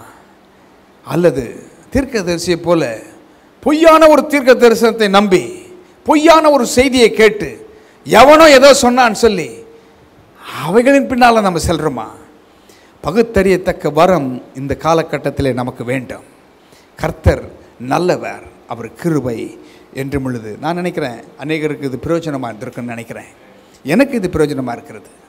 ஏனென்றால் எபேசியர் 5ஆம் அதிகாரம் 16ஆம் வசனம் சொல்லுகிறதை கவனியுங்கள். எபேசியன்ஸ் 5:16, நாட்கள் பொல்லாதவைகளானதால் காலத்தை பிரயோஜனப்படுத்திக் கொள்ளுங்கள். Redeem the time because the days are evil. காலங்கள் கொடியதாக இருக்குதுங்க. நாம் கடந்து செல்கிற பாதைகள் எல்லாருக்குமே நெருக்கம், எல்லாருக்குமே துன்பங்கள், எல்லா எப்பக்கத்திலும் நெருக்கப்பட்டேன் என்று சொல்லுகிறபடி கர்த்தருடைய பிள்ளைகளை. ஏனென்றால் பேதுரு சொல்லுகிறார், எவனை விழுங்கலாமோ என்று சத்துரு வகை தேடி சுற்றி அலைகிறான். யாரை விழுங்கிறதுக்கு? கர்த்தருடைய பிள்ளைகளை குறிவைக்கிறான். எச்சரிப்பு வரும்பொழுது உலக மனுஷர்கள், பதவியில் இருக்கிறவர்கள், அவர்கள் ஆப்பர்ச்சுனிட்டியை பயன்படுத்தி கொள்கிறான். ஆனால் என் ஜனங்களோ அறிவில்லாமல் சங்காரமாகிறார்கள் என்று வேதம் சொல்கிறது. நாட்களை பயன்படுத்தி கொள்வோம். கொலோசியர் 4:5 அதுதான் சொல்லுது பாருங்க. Colossians chapter 4:5. கொலோசியர் 4ஆம் அதிகாரம் 5ஆம் வசனமும் அதுதான் சொல்கிறது. புறம்பே இருக்கிறவர்களுக்கு முன்பாக ஞானமாய் நடந்து காலத்தை பிரயோஜனப்படுத்திக் கொள்ளுங்கள். Walk in wisdom toward them that are without, redeeming the time. பார்த்தீங்களா? புறம்பே இருக்கிறவர்களுக்கு முன்பாக. யார் புறம்பே இருக்கிறது? நம்மை சுற்றி இருக்கிற மக்கள், உலக மக்கள். அவர்களுக்கு முன்பாக ஞானமாக நடக்கணுமா? நம்ம வெகுளித்தனமாக நடக்கிறோம், பேதைகளாக இருக்கிறோம். இன்றைக்கு ஆண்டவர் நமக்கு ஞானத்தின் ஆவியை கொடுப்பாராக. அவர்களுக்கு முன்பாக ஞானமாய் நடக்க கற்றுக் கொடுப்பாராக. எதை பேச வேண்டும், எதை பேசக்கூடாது என்று கற்றுக் கொடுப்பாராக. நம்முடைய கர்த்தருடைய பிள்ளைகளை உயர செய்வாராக. இழந்ததை மறுபடியும் கொடுப்பாராக. ஏனென்றால் அவர் ஸ்திரப்படுத்தி நிலைநாட்டுகிறவர், சீர்படுத்துகிறவர். பரிசுத்த ஆவியானவர் வரும்பொழுது சீர்படுத்துவார். எது ஒழுங்கின்மை இருக்கிறதோ, எது வெறுமையாக இருக்கிறதோ அவைகளை சீர்படுத்துவார், ஸ்திரப்படுத்துவார், உங்களை நாட்டுவார். அவர் காலூன்றி நிற்க செய்வார். அதுதான் பரிசுத்த ஆவியானுடைய வேலை. ஆண்டவரத்தில் நாம் கேட்க போகிறோம். புறம்பே இருக்கிறவர்களுக்கு முன்பாக, இந்த உலக மனுஷர்களுக்கு முன்பாக, ஆண்டவரே ஞானமாய் நடந்து கொள்ள எனக்கு உதவி செய்யும், காலத்தை பிரயோஜனப்படுத்தி கொள்ள உதவி செய்யும்.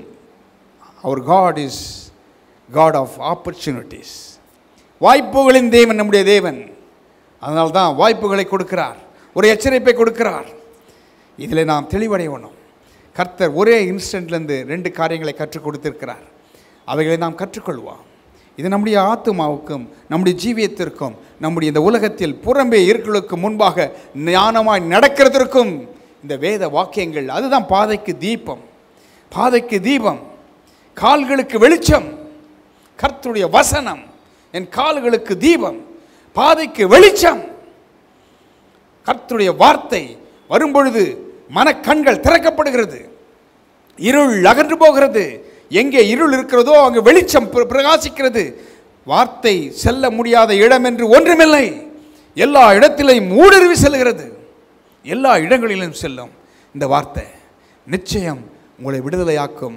புறம்பே இருக்கிறவர்களுக்கு முன்பாக ஞானமாய் நடந்து என் பாதைக்கு வெளிச்சமாக இருக்கிற கர்த்தருடைய வார்த்தையை பின்பற்றும் பொழுது நீங்கள் புறம்பே இருக்கிறவர்களுக்கு முன்பாக ஞானமாய் நடந்து காலத்தை பிரயோஜனப்படுத்திக் கொள்ளுங்கள். Redeem your time. Walk in wisdom toward them that are without. புறம்பே இருக்கிற without கண்டவெல்லாம் பேசுகிறதுக்கு நம்ம என்ன, கர்த்தருடைய பிள்ளைகளை குறித்து என்ன நடக்கிறது பாருங்க. கண்டவெல்லாம் பேசுகிறான் இப்போ இன்றைக்கி. நோ, புறம்பே ஞானமாய் நடந்து கொள்வோம், காலத்தை பிரயோஜனப்படுத்திக் கொள்வோம். கர்த்தர் தாமே ஆசீர்வதிப்பாராக. கரங்களில் காணிக்கை எடுத்துக்கொள்வோம். ஒருவேளை ஆண்டவரே நான் கொடுக்கிறது சிறியதோ பெரியதோ, ஆண்டவர் அதை பார்க்கிறதே இல்லை.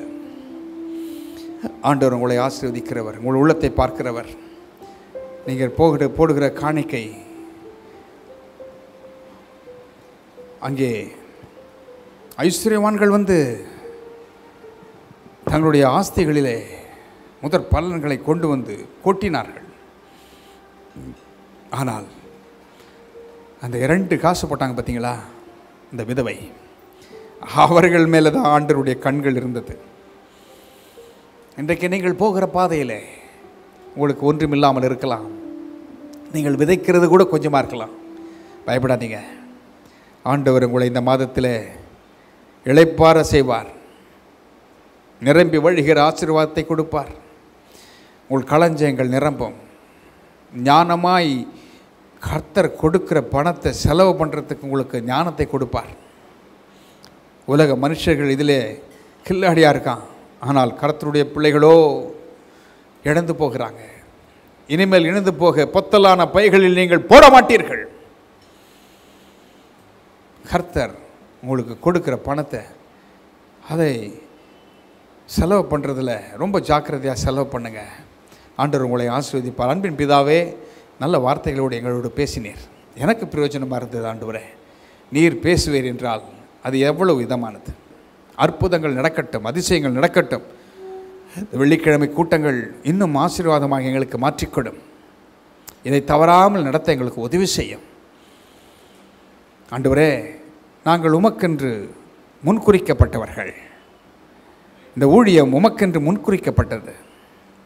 இதை அழிக்க ஒரு சக்தியால் முடியாது, ஒரு சக்தியால் முடியாது. யார் என்ன சொன்னாலும் சரி, யார் என்ன காரியங்களை இந்த ஊழியத்திற்கு விரோதமாய் செய்தாலும் சரி, தந்திரமானாலும் சரி, மந்திரமானாலும் சரி, தந்திரமானாலும் சரி, அவைகள் வாய்க்காமல் போவதாக. கர்த்தருடைய வார்த்தை அவர்களை புடமிடுவதாக. யார் விரோதமாய் எழும்புகிறார்களோ அவர்களை சாதகமாக பேசுவார்களாக. கர்த்தருடைய நாமம் உயர்த்தப்படுவதாக. கர்த்தருடைய ராஜ்யம் விருத்தி அடைவதாக. தேவனுடைய ராஜ்யத்திற்கு விரோதமாய் எழும்பி நிற்கிற காரியங்கள், பொல்லாத காரியங்கள் இயேசுவின் நாமத்தில் சபிக்கப்பட்டு போவதாக.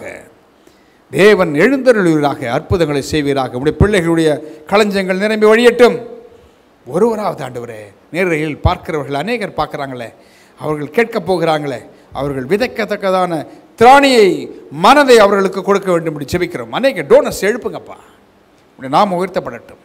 இயேசுவின் நாமத்தில் கேட்கிறோம் நல்ல பிதாவே, ஆமென். ஒரு பாடல் பாடும்பொழுது தேவனுடைய ராஜ்யத்திற்கென்று நீங்கள் உங்கள் விதைகளை விதைக்கலாம்.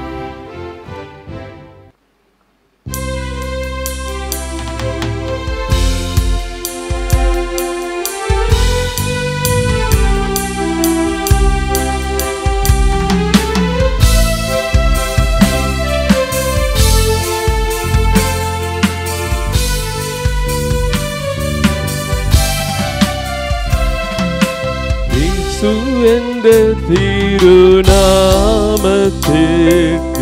எப்போதுமே மிக சோத்திரம். இயேசு என்ற திருநாமத்திற்கு எப்போதுமே மிக சோத்திரம். வானிலும் பூவிலும் மேலான நாமம், வல்லமையுள்ள நாமமது. வானிலும் பூவிலும் மேலான நாமம், வல்லமையுள்ள நாமமது. தூயர் சொல்லி துதித்திடும் நாமமது. தூயர் சொல்லி துதித்திடும் நாமமது. இயேசு என்ற திருநாமத்திற்கு எப்போதுமே மிக சோத்திரம். வேதாளம் பாதாளம் யாவையும் ஜெயித்த வீரமுள்ள திருநாமமது. வேதாளம் பாதாளம் யாவையும் ஜெயித்த வீரமுள்ள திருநாமமது. நாமும் வென்றிடுவோம் இந்த நாமத்திலே. நாமும் வென்றிடுவோம் இந்த நாமத்திலே. இயேசு என்ற திருநாமத்திற்கு எப்போதுமே மிக சோத்திரம். சஞ்சலம் வருத்தம் சோதனை நேரத்தில் தாங்கி நடத்திடும் நாமமது. சஞ்சலம் வருத்தம் சோதனை நேரத்தில் தாங்கி நடத்திடும் நாமமது. தடை முற்றும் அகற்றிடும் நாமமது. தடை முற்றும் அகற்றிடும் நாமமது. இயேசு என்ற திருநாமத்திற்கு எப்போதுமே மிக சோத்திரம்.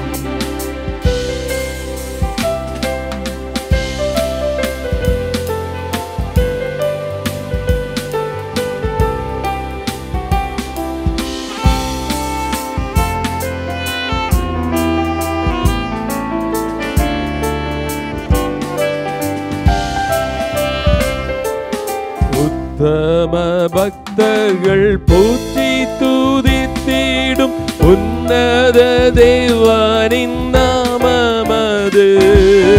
உத்தம பக்தர்கள் போற்றி துதித்திடும் உன்னத தேவனின் நாமமது. உலகெங்கும் ஜொலித்திடும் நாமமது. உலகெங்கும் ஜொலித்திடும் நாமமது. இயேசு என்ற திருநாமத்திற்கு எப்போதுமே மிக ஸ்தோத்திரம். இயேசு என்ற திருநாமத்திற்கு எப்போதுமே மிக ஸ்தோத்திரம்.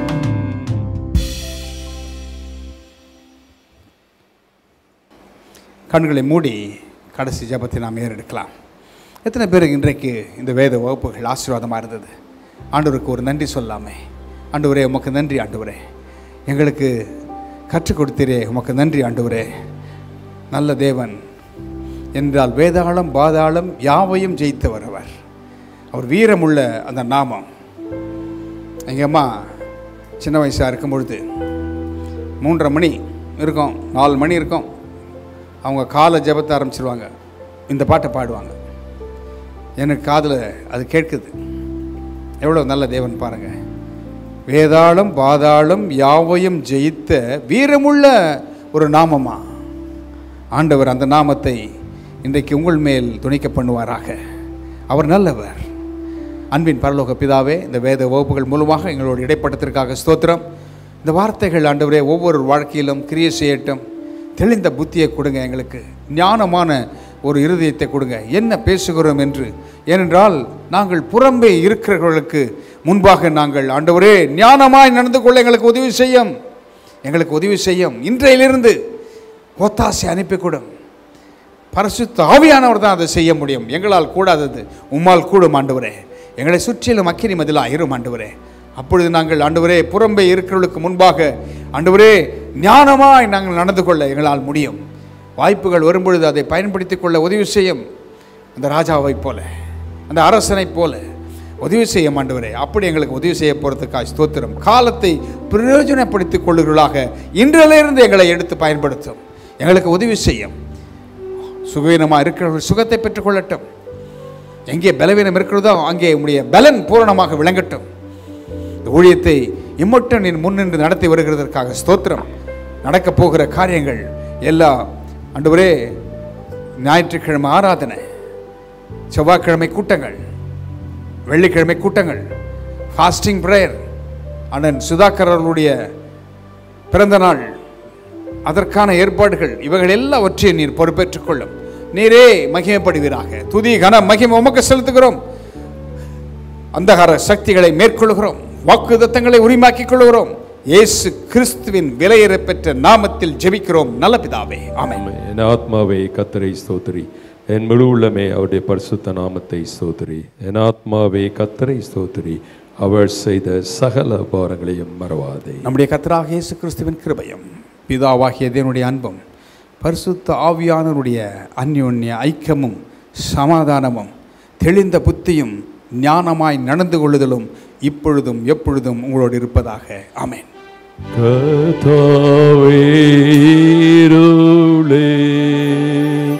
பயங்கள் நீக்கிடும் விழிக்கும் மட்டும் தூதரே காவலிந்திடும்